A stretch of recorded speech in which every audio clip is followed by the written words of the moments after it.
नमस्कार. Karwar plus Konkani news चॅनलाचे तुमगेले स्वागत. आत्पळ्या आयचे खबरो. कारवारात काँग्रेस सरकाराविरुद्ध बीजेपी वतीन आंदोलन. कारवार 31 वर्षा पहिलीच्या एक प्रकरणात राम भक्ताचे नकली केस घायल्या हिंदू विरोधी सरकाराविरुद्ध कारवार शहराच्या सुभाषचंद्र सर्कलाकडेन आंदोलन करून राज्य सरकाराविरुद्ध संताप व्यक्त करून घोषणा दिली. या वेळार बीजेपी नगर अध्यक्ष श्री व्यंकटेश नाईक हेमी सांगले की हुबळीत नकली आरोपात अटक केले श्रीकांत पुजारी हेमका सोडू जाय आणि राज्यभर राम भक्ताचेर पोलीस खात्यामार्फत जावच्या दौर्जन्याचेर अंकुश लागू जाय म्हणून मागणी केली. कुमटा आमदार दिनकर शेट्टी हेमी सांगले राज्य काँग्रेस सरकार हिंदू विरोधी काम करतील असा. अमायकाचेर 31 वर्षा पहिलेच्या प्रकरणात खोटो आरोप करून हिंदू कार्यकर्त्याचेर केल्ल्या केसीच्या खोट्या आरोपाचे खंडन केले. हळयाळचे माजी आमदारान सध्याच्या काँग्रेस राज्य सरकाराल्या अवधीत साधू संत हिंदू कार्यकर्त्याली हत्या जातात, राम मंदिर जाय म्हणून आंदोलन केल्यावर खोटी केस घालतात, मुख्यमंत्री सिद्धरामय्या हेमी हिंदू जातीक कलंक आसात असो तेमी आरोप केलो. बीजेपी वक्तार नागराज नायक हेमी सांगले गांधी कुटुंबा प्रसन्न जावन कर्नाटक काँग्रेस सरकार हिंदू अमायकाचेर अन्याय करतात असे सांगले. तर राज्य ओबीसी सदस्य राजेंद्र नाईक हेमी सांगले की मोदी सरकारान राम मंदिर बांधिले सहन जावन काँग्रेस हिंदू कार्यकर्त्याचेर खोटो आरोप घालून पोलीस प्रकरण दाखल केल्याचेर धिक्कार केलो. या आंदोलनात जिल्ह्याचे बीजेपी मंडल अध्यक्ष, जिल्हा प्रमुख पदाधिकारी, जनप्रतिनिधी, मंडल पदाधिकारी आणि कार्यकर्ते हजर आशिले. कर्नाटकದ ಸರ್ಕಾರ 1992 ಇಸ್ವಿ ಅಂದರೆ ಇವತ್ತಿಗೆ 31 ವರ್ಷಗಳ ಹಿಂದೆ ಏನು ಅಯೋಧ್ಯೆಯಲ್ಲಿ ಕಾರ್ಯಸೇವಕರಾಗಿ ಹೋದಂಥ ಹುಬ್ಬಳ್ಳಿಯ ನಮ್ಮ ಹಿಂದೂ ಕಾರ್ಯಕರ್ತ ಶ್ರೀಕಾಂತ್ ಪೂಜಾರಿ ಅವರ ಮೇಲೆ 31 ವರ್ಷಗಳ ನಂತರ ಒಂದು ಕೇಸನ್ನು ಹಾಕಿದ್ದಾರೆ ಮತ್ತು ಅವರನ್ನು ಅರೆಸ್ಟ್ ಮಾಡಿದ್ದಾರೆ. ಇಲ್ಲಿ ನಾವು ಮುಂದಿನ ದಿನಗಳಲ್ಲಿ ಸನಾತನ ಧರ್ಮವನ್ನು ಅಧಿಕಾರಕ್ಕೆ ಬರಲಿಕ್ಕೆ ಬಿಡಬಾರ್ದು ಹೇಳುವುದನ್ನು ನಮ್ಮ ತಮಿಳುನಾಡಿನ ಮುಖ್ಯಮಂತ್ರಿಗಳ ಮಗ ಅವರು ಹೇಳ್ತಾರೆ ಸನಾತನ ಧರ್ಮ ಅಂತ ಹೇಳಿದ್ರೆ ಒಂದು ಪ್ಲೇಗು ಕೊರೋನಾ ಇದ್ದ ಮನೆ ಅಂತ ಹೇಳ್ಕೊಂಡು ಹೇಳುವಂಥದ್ದನ್ನು ಅವರು ಮಾತಾಡ್ತಾರೆ. ಮತ್ತೊಂದು ಕಡೆ ಈ ದೇಶದ ಒಂದು ಅಖಂಡತೆಗೆ ನಮ್ಮ ಅಯೋಧ್ಯೆಯ ಬಗ್ಗೆ ನಮ್ಮ ಭಾರತೀಯ ಜನತಾ ಪಾರ್ಟಿ ಅಥವಾ ಇವರ ಹೋರಾಟದ ಮನೆ ಹಂತದಲ್ಲಿ ಇವತ್ತು ಏನೋ ಯಶಸ್ಸು ಸಿಕ್ಕಿದೆ. ಆ ಯಶಸ್ಸನ್ನು ನೋಡಲಿಕ್ಕೆ ಕಾಂಗ್ರೆಸ್ನವರಿಗೆ ಸಾಧ್ಯ ಆಗ್ತಾ ಇಲ್ಲ.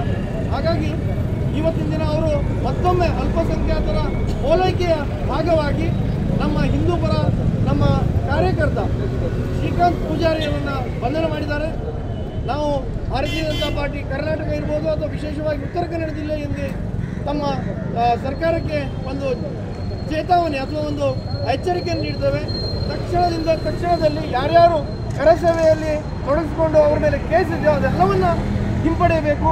ಆ ಮೂಲಕ ನಮ್ಮ ಅಯೋಧ್ಯೆಯ ಹೋರಾಟಕ್ಕೆ ಏನು ಜನ ಬೆಂಬಲ ಇದೆ ಅಥವಾ ಹಿಂದೂಗಳ ಬೆಂಬಲ ಇದೆ ಅದಕ್ಕೆ ಪೂರಕವಾಗಿ ವರ್ತಿಸಬೇಕು ಹೇಳುವಂಥ ಒಂದು ವಿನಂತಿಯನ್ನು ಮಾಡ್ತಾ, ಇಲ್ಲ ಆದ ಪಕ್ಷದಲ್ಲಿ ಮುಂದಿನ ದಿನಗಳಲ್ಲಿ ಈಗಾಗಲೇ ಸುನೀಲ್ ಹೆಗಡೆ ಹೇಳಿದರು ಇನ್ನೂ ಹೆಚ್ಚಿನ ಪ್ರಮಾಣದಲ್ಲಿ ಕರಸೇವೆಯ ಪ್ರಮಾಣದ ಒಂದು ಹೋರಾಟ ಜಿಲ್ಲೆ ಅಥವಾ ಈ ದೇಶದಲ್ಲಿ ಕಾಣಬೇಕಾಗುವುದು ಹೇಳುವಂಥದ್ದನ್ನು ಹೇಳ್ತಾ ಮತ್ತೊಮ್ಮೆ ನಾವೆಲ್ಲರೂ ನಮ್ಮ ಶ್ರೀಕಾಂತ್ ಪೂಜಾರಿಯವರ ಪರವಾಗಿದ್ದೇವೆ ಮತ್ತು ಅವರ ಬಿಡುಗಡೆ ಅಥವಾ ಅವರ ವಿರುದ್ಧ ಇರುವಂಥ ಕೇಸನ್ನು ವಿಡ್ರಾ ಮಾಡುವ ತನಕ ನಮ್ಮ ಹೋರಾಟ ನಡೀತದೆ ಹೇಳುವಂಥದ್ದನ್ನು ಈ ಸಂದರ್ಭದಲ್ಲಿ ನಾನು ಹೇಳಲಿಕ್ಕೆ ಇಚ್ಛೆಪಡ್ತೇನೆ. ನಮಸ್ಕಾರ.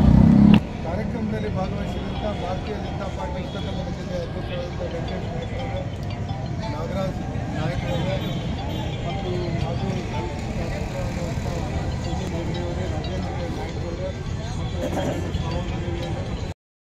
कारवार प्लस कोकणी न्यूज चॅनलाच्या वीक्षकाक एक खास खबर. तुमगेली किंवा तुमगेल परिवाराच्या सदस्याली जनदिसाची खबर कारवार प्लस कोकणी न्यूज चॅनलाचे योग्य दरात प्रसार करण्यासाठी प्रत्येकी किंवा एक कुटुंबाच्या आवो बापू आणि 2 पोरा अशा 4 सदस्याली 1 वर्षा खातीर खास पॅकेज. तसेच लग्नाच्या वाढदिवसाची खबर प्रसारात योग्य दरात सवलत. अधिक माहितीसाठी आजच स्क्रीनवर दिलेल्या नंबराचे संपर्क करा आणि नाव नोंदणी करा.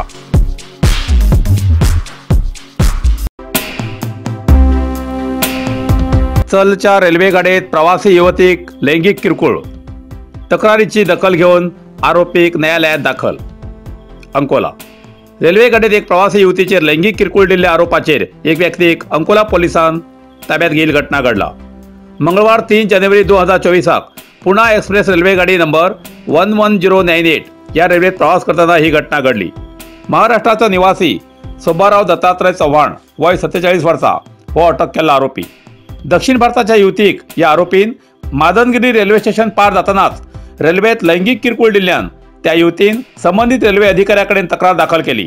अंकोला पोलिसांन सुब्बाराव चव्हाण हेमकां ताब्यात घेवन प्रकरण दाखल करून न्यायालयात हजर केले अशें पोलीस ठाण्यात मार्फत प्रसार माध्यमांक माहिती दिला। तिन्हे घाट राष्ट्रीय महामार्ग तात्पुरता संचाराक निषेध, जिल्हाधिकारी गंगूबाई मानकर।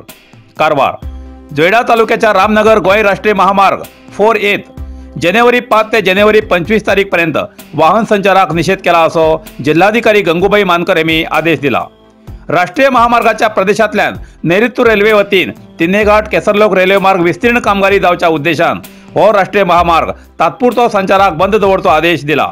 गोय राज्यांत वयतले जाल्यार मध्यम आणि अवजड वाहन अळनावर, हळयाळ, येल्लापूर, कारवार या मार्गान गोय राज्यांत वयचो पर्यायी मार्ग असं या आदेशात नमूद केला। अनमोडच्या रामनगर दांडेली वयच्या लघु वाहनान अनमोड, केसरलोक, कुणगिनी चेकपोस्ट, चांदेवाडी, जगलबेट मार्गान वचूं जाय। रामनगरच्या अनमोड बाजूच्यान वयच्या वाहनान रामनगर, तिन्हे घाट, मार्सगाळ क्रॉस, हन्नुडगा रस्तो, अनमोड मार्गान वचूं जाय अशे पर्यायी मार्ग डीसी गंगूबाई मानकर हेमी या आदेशात नमूद केला अशें प्रसार माध्यमांक कळयला। येल्लापुरात वोल्वो प्रवासी बसाचो अपघात, चालकाले जाग्यारच मरण, जखमी प्रवासीक आस्पत्रेत दाखल। येल्लापूर, कारवार जिल्ह्याच्या येल्लापूर अर्बैल घाटात वोल्वो प्रवासी बसाचो अपघात जावन गंभीररित्या प्रवासी जखमी जाल्ली घटना घडली। हैदराबाद राज्यांतल्यान नवीन वर्साचो आनंदोत्सव साजरो करूंक म्हण प्रेक्षणीय स्थळ गोकर्णात येयले हे प्रवासी आसून अर्बैल घाटाच्या महामार्गार वोल्वो बस चालकाले नियंत्रण चुकून मोठ्या धडाकोन मारिल्ल्यान वाहन चालक जाग्यारच मृत जाल्ली घटना घडली। अपघाता वेळार बसात आशिल्ल्या प्रवाशाक किरकोळ आणि गंभीर स्वरूपाची जखम जाल्ली असून किरकोळ जखमीक येल्लापूर सरकारी आस्पत्रेत दाखल केले तर गंभीर जखमीक धारवार SDM आस्पत्रेत दाखल केले अशें पोलिसांन कळयला। घटनास्थळार येल्लापूर पोलीस येवन प्रकरण दाखल करून पुढलो तपास करतेर आसात अशें येल्लापूर पोलीस ठाण्या मार्फत प्रसार माध्यमांक कळयला। इतल्यान कारवार प्लस कोंकणी बातमीपत्र हिंगा सोंपता। व्हिडिओ लाईक करा, शेअर करा आणि कमेंट करच्याक विसरनाकात। कारवार प्लस कोंकणी न्यूज चॅनलाचे पुराय अपडेट मेळसाठी Karwar plus Konkani news channel subscribe करा आणि बेल आयकॉन क्लिक करा। धन्यवाद।